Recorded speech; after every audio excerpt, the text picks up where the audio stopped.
From an early age, Lauren McCluskey excelled at everything she attempted.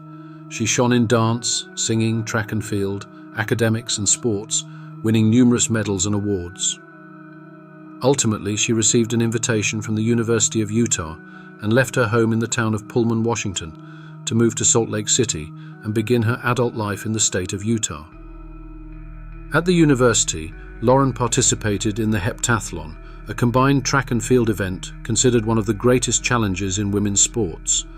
This included a 100-meter sprint, hurdles, high jump, shot put, 200-meter sprint, long jump, javelin throw, and an 800-meter race. Thanks to her remarkable abilities, Lauren became one of the brightest members of the university team. In addition to her athletic success, Lauren did well in her communication studies and made many friends. However, one night in September of 2021, everything collapsed after a chance encounter. On a Friday evening, Lauren and her friends went out dancing and drinking at a small club near the University of Utah. There, a man caught Lauren's attention. As the night drew to a close, the man introduced himself as Sean Phillips, explaining that he worked as a security guard at the club and was also a student at nearby Salt Lake Community College. He was 28 years old. Despite the age difference, Lauren and Sean hit it off. Sean was charming and clearly intrigued by the attention from the young woman. They exchanged phone numbers and agreed to meet the next day to get to know each other better. Lauren was thrilled by Sean and even called her mother Jill. Sean invited Lauren to dinner, bought her flowers, and made an effort to charm her. He even sweetly asked her to be his girlfriend. Sean was tall, muscular, good-looking, and a great conversationalist. He quickly bonded with the lively and outgoing Lauren. Sean frequently stayed overnight in Lauren's dorm room, and she let him use her car.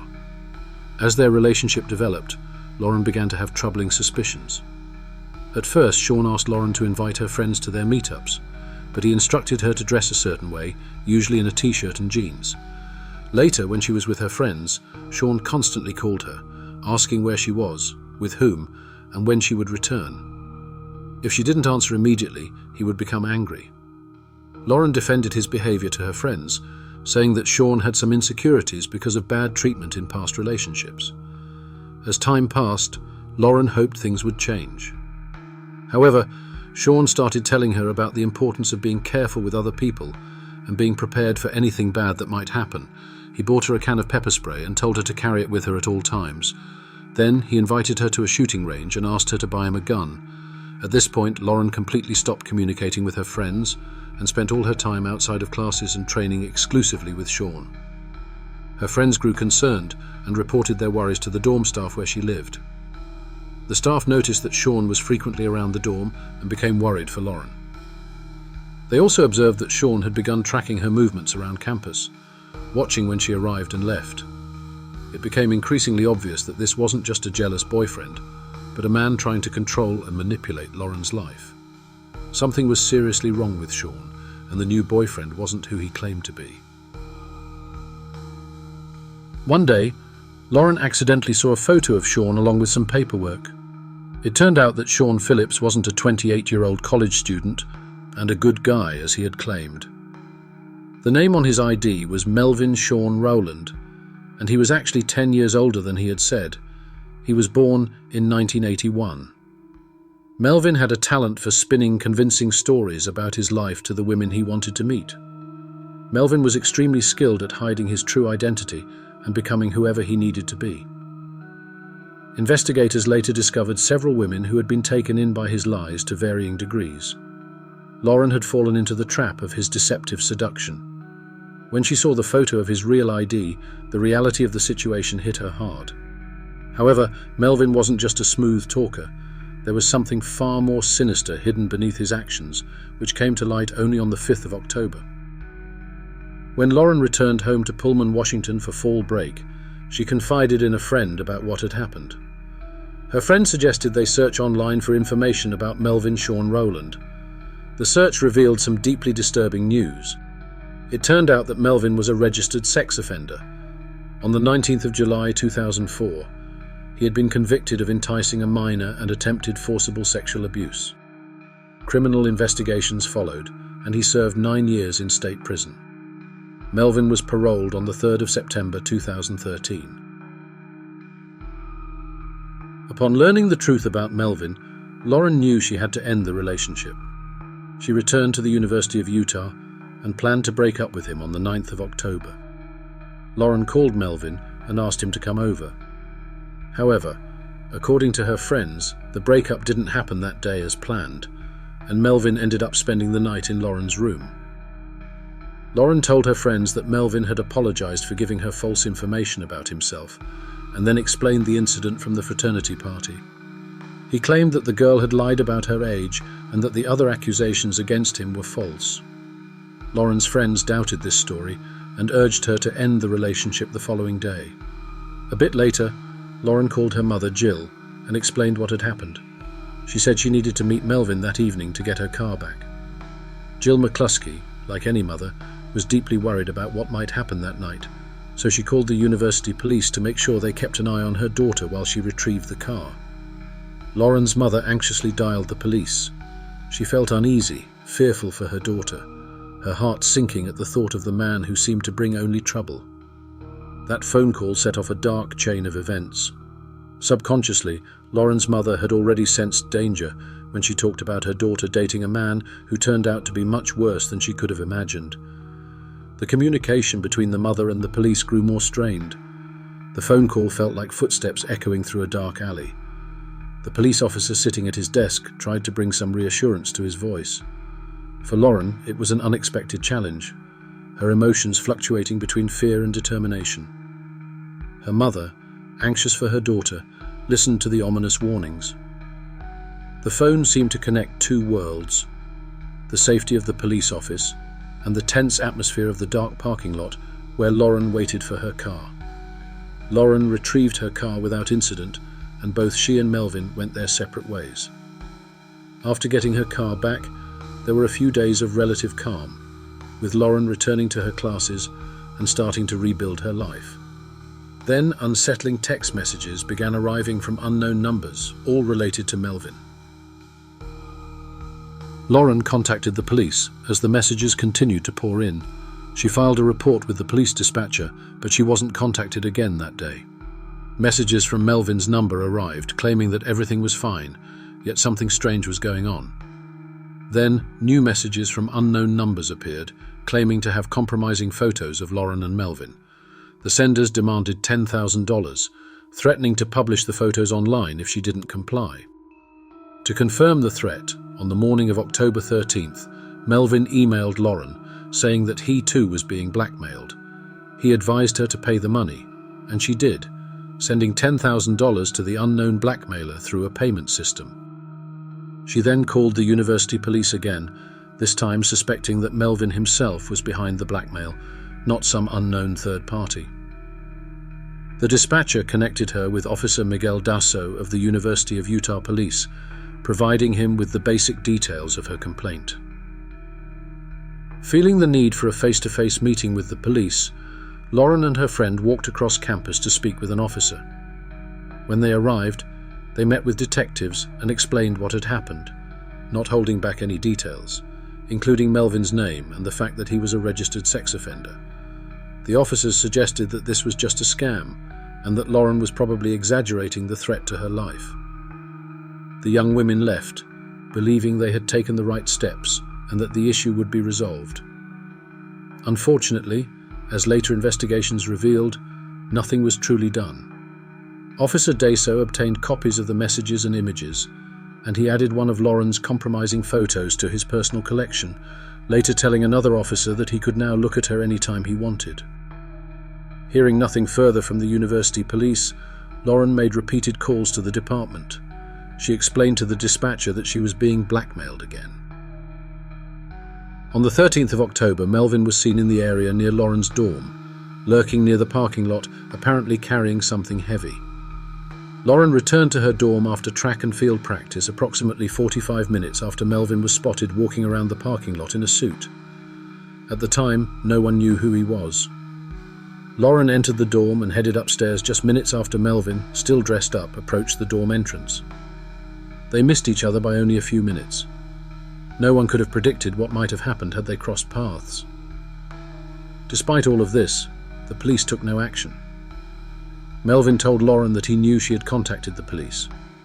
Lauren thought that someone in the police department had tipped off Melvin that she was trying to protect herself from him. She had forgotten that weeks earlier she had used Melvin's phone to check her email, which gave him full access to her communications with the police, friends, and family.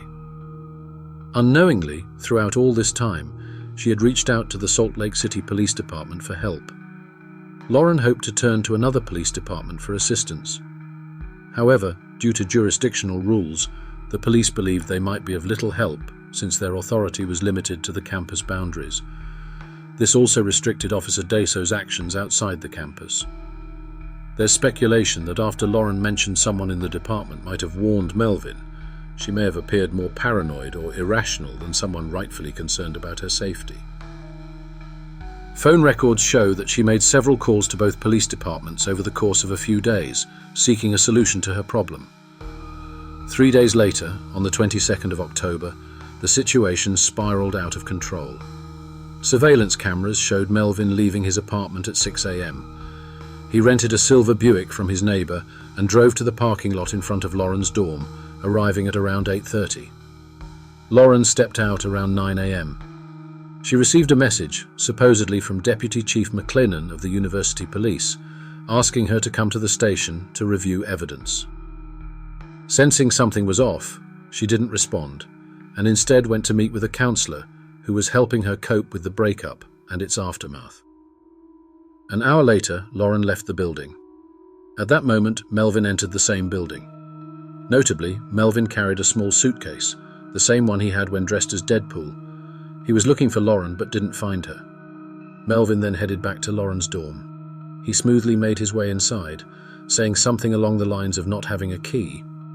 Speaking with a group of 4 young men in the dorm, he managed to make an impression on them over time. 3 of the young men left, and the 4th later told police that Melvin had asked if he wanted to see what was inside the bag he was carrying. Inside was a .40 caliber Beretta handgun and a full magazine of ammunition. Melvin even allowed the student to hold the gun before they parted ways. By this time, Lauren had finished her evening class and was planning to return to the dorm. It had been a tough week, and she decided to call her parents, taking a short walk across campus. Melvin left the dorm almost simultaneously. He intended to intercept her on her way back, certain she would take her usual route. Lauren's parents listened closely as she described her day. They heard her scream when Melvin began chasing her. Matt McCluskey immediately called 911, while his wife tried desperately to keep Lauren talking. Melvin grabbed Lauren, dragged her to the car, pulled out the gun, threw her into the back seat, and shot her 7 times at point-blank range. As calls flooded into 911 from the area where the shots had been fired, Melvin drove off, crossing the parking lot, over the bridge, and down the street toward the nearest metro station. Melvin patiently sat at the bus stop and made a phone call. He was waiting for someone to pick him up, having pre-arranged a meeting at that spot. A woman arrived and he got into her car. They went out for dinner and a walk around the area, trying to create an alibi for him at the time of the murder, while the police began responding throughout the neighborhood. Meanwhile, Lauren's parents were desperately trying to find out what was happening. They received numerous calls from students asking how they could help. Volunteers began searching west of the North Medical Tower. A group of 6 officers and a police dog were moving northward in the city. Later, they found the silver Buick with Lauren inside. The police cordoned off the crime scene and initiated a manhunt for Melvin. They did this because they had been repeatedly informed that he was a threat to the young woman. Now it was too late to do anything but hunt down her killer. By that time, Melvin was involved in other events. He broke into the door of Trinity Church in Salt Lake City, seeking refuge. The police entered the building, aware that the suspect was armed and ready for confrontation. They moved from room to room until they heard a single gunshot. Melvin Sean Rowland had taken his own life. When they searched the building, they found the suspect dead. The hunt was over. An innocent young woman had been murdered, and the community began to ask questions. Why hadn't even the simplest steps been taken to prevent this? People asked how someone who had been pleading for help and providing all the necessary information could have been effectively ignored. The university campus police hadn't even conducted the most basic background check on Melvin. Why didn't they look into his history? Had they tried to investigate and contacted his parole officer, he would have been quickly taken off the streets and sent back to prison for threatening Lauren and attempting to extort money from her. Melvin had previously been in custody for violating his parole conditions and had a history of making provocative statements during his parole hearings. In response to reporters' questions about whether Melvin could have been sent back to prison, his parole officer made it clear that he would have been immediately arrested if the police had simply picked up the phone and notified them of his actions. As for Officer Deso, he left the campus police and later took a job with the police department in nearby Logan.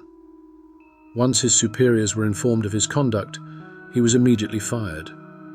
He faced charges under the state's pornography laws for mishandling evidence and showing it to another officer. However, the charges were dropped when the evidence from his phone was found insufficient after data analysis. The circumstances surrounding this data discrepancy have raised questions for a long time. This doesn't mean the officer didn't cause harm with his actions. The shock was amplified by the fact that the district attorney didn't pursue justice, despite numerous phone calls and messages from Lauren pleading for help and providing all the necessary information about Melvin and his threats. There was also the question of where Melvin got the gun he used in the crime. As a convicted felon on parole, he had no legal way to buy or own a gun. It was revealed that he had received the weapon from his friend Corey Wolf, who was also a convicted felon. Wolf had asked his girlfriend, with whom he was in a relationship, to purchase the gun for him. Had Wolf not passed the gun to Roland, Lauren likely would still be alive. Wolf turned himself into the police, pleaded guilty, and Lauren McCluskey's family accepted the sentence handed down to him.